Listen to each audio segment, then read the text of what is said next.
brilliant forensic scientist who was, in fact, degreed in forensic science.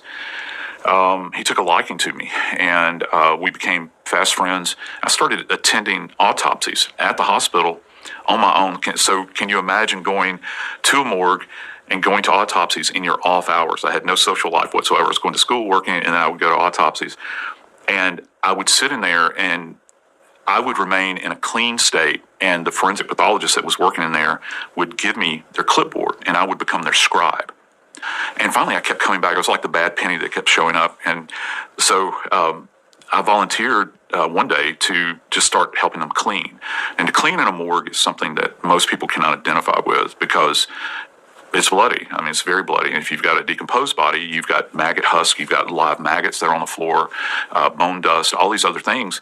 But I was kind of in this element of learning where everything that I saw, it was like this flood of information that was coming into my brain. Well, I continued on in this job of scribing and cleaning, volunteering time, until finally one day the pathologist looked at me and said, "Do you want to close?" And I was like clean up and close it? No, he's like, "Do you want to close? Do you want to stitch the body up?" And and I'm thinking, well, I'm not trained to do this. I've been watching you do it. And he's like, "They're not going to feel it."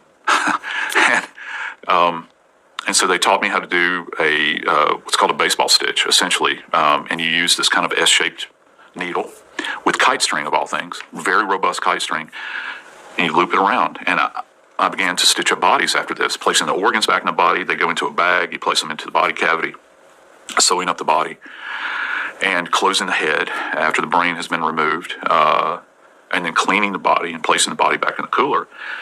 I continued to do that, and then